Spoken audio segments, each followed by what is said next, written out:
ઘણી વખત એવું બનતું હોય છે કે સરકારી યોજના કે પછી સરકારી કોન્ટ્રાક્ટમાં ભ્રષ્ટાચારની ફરિયાદ થાય અને પછી એમાં જવાબદારો સામે પગલાં લેવામાં આવે, પરંતુ તમે ક્યારે એવું સાંભળ્યું છે કે શાળામાં બાળકો રમત રમતા હોય અને એ રમતની સ્પર્ધામાં પોતાના માનીતા વિદ્યાર્થીઓને વિજેતા જાહેર કરવા માટે યેન કેન પ્રકારે ખેલ કરવામાં આવે અને એ ખેલના પરિણામ સ્વરૂપે કૌશલ્યવાન વિદ્યાર્થીઓને અન્યાય કરીને પોતાના સગાઓને વિજેતા બનાવી દેવામાં આવે?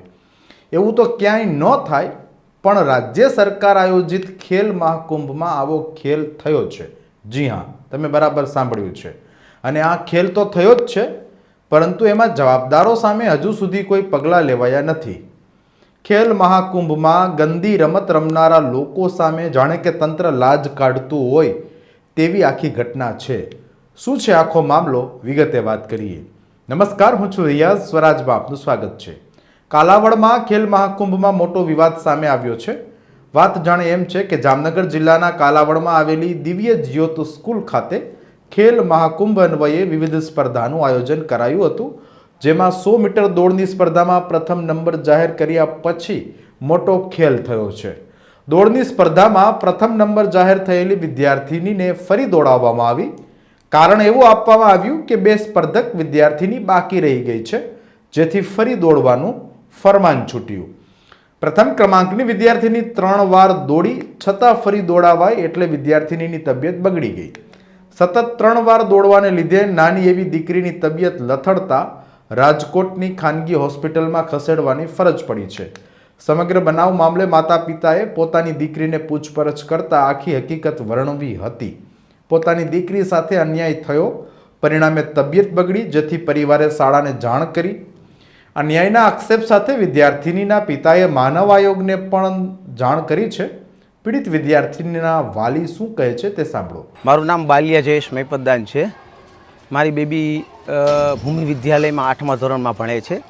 તે ખેલ મહાકુંભ અંતર્ગત તાલુકા કક્ષાએ અહીં સ્કૂલમાં રમવા માટે ગઈ હતી. તેમાં તે દોડ 100 મીટરની દોડ, લાંબી કૂદ અને ખોખો માટે એનું સિલેક્શન હતું. લાંબી કૂદ દોડમાં પહેલા રાઉન્ડમાં તે દ્વિતીય સ્થાને આવેલી હતી.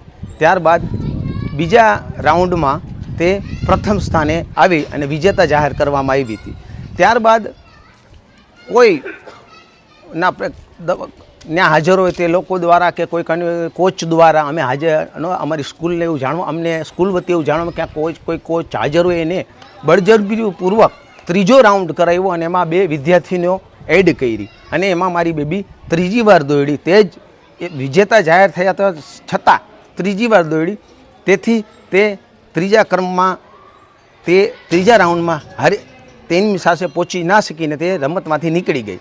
ત્યારબાદ તેને વિજેતામાંથી પણ નામ કાઢવામાં આવ્યું. ત્યારબાદ તેને 3 વાર એટલી વાર દોડેલ તો એને પાણીની કમીના કારણે ડિહાઇડ્રેશન થઈ ગયું અને એના લીવર ઉપર સોજો આવી ગયો. એ મેં રાજકોટ બતાવ્યું. આ બાદ હવે હું એ કહેવા માગું છું કે મારી બેબી બીમાર થઈ ગઈ, 3 વાર દોડાવી, એને તબિયત બગડી ગઈ, તો આનો જવાબદાર કોણ? હું એમ કહેવા માગું છું મારી બેબીને કાંઈ થશે તો આનો જવાબદાર કોણ રહેશે? તો સરકાર શ્રી પાસે મારી એટલી જ રજૂઆત છે કે આના માટે જરૂરી પગલાં લે. જે તે અધિકારીઓ જેને મને જાણ તપાસ કરે, સરકાર મને ન્યાય દેવડાવે. મારી બેબી સાથે જે અન્યાય થયો છે, ભવિષ્યમાં કોઈ પણ દીકરી સાથે આવો ખેલ મહાકુંભમાં અન્યાય ન થાય તો સરકાર જરૂરી પગલાં લે અને આવી ગેરરીતિઓ બંધ કરાવે. હું એવી જ આશા રાખું સરકાર આની તટસ્થ તપાસ કરે અને જે તે હોય તેમને પગલાં લે અને તેમની કાર્યવાહી કરે. હું આશા રાખું છું કે સરકાર મને ન્યાય આપશે. હવે આમાં સૌથી મોટો સવાલ એ છે કે આટલું બધું થયું ત્યાં સુધી તંત્ર ક્યાં ઊંઘતું હતું? જો તંત્રને પોતાની ભૂલ થઈ હોવાનું માલુમ પડ્યું તો પછી પોતાની ભૂલ સ્વીકારીને તેને સુધારવા માટે શું કર્યું? જવાબદાર અધિકારી, કર્મચારી કે પછી જે તે રમતના કન્વીનર કે રેફરીને ફરજ મુક્ત કેમ ન કર્યા? જવાબદારો સામે હજુ સુધી કોઈ કાર્યવાહી કેમ નથી થઈ? તે સવાલ શંકાના ઘેરામાં છે. પીડિત વિદ્યાર્થીની જે સ્કૂલમાં ભણે છે તે શાળાના આચાર્ય સમગ્ર ઘટના મામલે શું કહે છે તે પણ સાંભળો. તે બાળકીએ ધોરણ 8માં અભ્યાસ કરે છે સ્કૂલમાં મારા, અને ખેલ મહાકુંભમાં એને ભાગ લીધો હતો 100 મીટર દોડમાં. ત્યાં આગળ અમે લઈ ગયેલા હતા દિવ્ય સ્કૂલમાં. ત્યાં આગળ એવું થયું, પહેલા રાઉન્ડમાં બીજો નંબર આવ્યો હતો અને એના પછી સેકન્ડ રાઉન્ડમાં પહેલો નંબર આવી ગયેલો હતો. અને નંબર આવી ગયા, જાહેરાત થઈ ગયા પછી પણ પાછળથી 2 વિદ્યાર્થીને એડ કર્યો એને. પાછળ 2 દી એડ કર્યા અને પછી અમારી વિદ્યાર્થીનો નંબર આવેલ નથી એમાં, એટલે અમને અન્યાય થયેલો છે, બરાબર છે.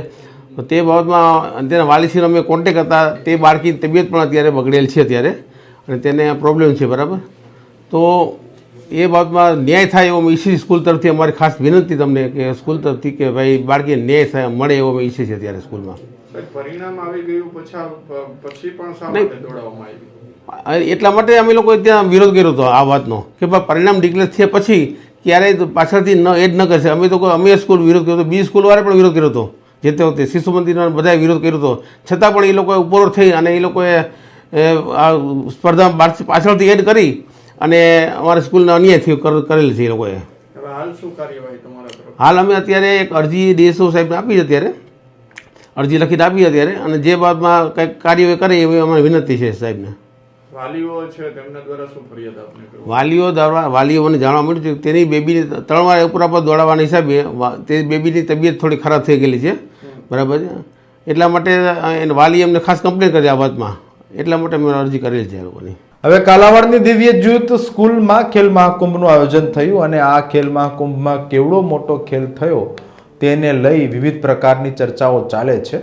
સામાન્ય રીતે આપણે હંમેશા એવું જોતા હોય છે, કોઈ નેતા કે કોઈ અધિકારી કોઈ સરકારી યોજના કે સરકારી કોન્ટ્રાક્ટમાં ભ્રષ્ટાચાર થાય એવા બનાવો આપણે છાસવારે સમાચારોમાં સાંભળીએ છીએ, અને એમાં જે તે વ્યક્તિ પછી તે નેતા હોય કે અધિકારી હોય એ દોષિત સાબિત થાય તો એને સજા થતી હોય છે. પરંતુ ક્યારેય બાળકોની રમતગમતમાં કંઈ ખોટું થયું હોય તેવો કદાચ આ પહેલો બનાવ હશે, અને આ બનાવથી ખેલ મહાકુંભની પ્રતિષ્ઠા ખોરવાય છે. રાજ્ય સરકાર શાળાના બાળકોની સ્ફૂર્તિ અને ફિટનેસ માટે દર વર્ષે ખેલ મહાકુંભનું આયોજન કરે છે, જેમાં કોઈ પણ રમત ખેલીદિલીપૂર્વક રમાતી હોય છે. અને કાલાવાડમાં ખેલીદિલીને બદલે અધિકારી કર્મચારીઓએ મોટો ખેલ કરી નાખ્યો તેવું જાણવા મળ્યું છે.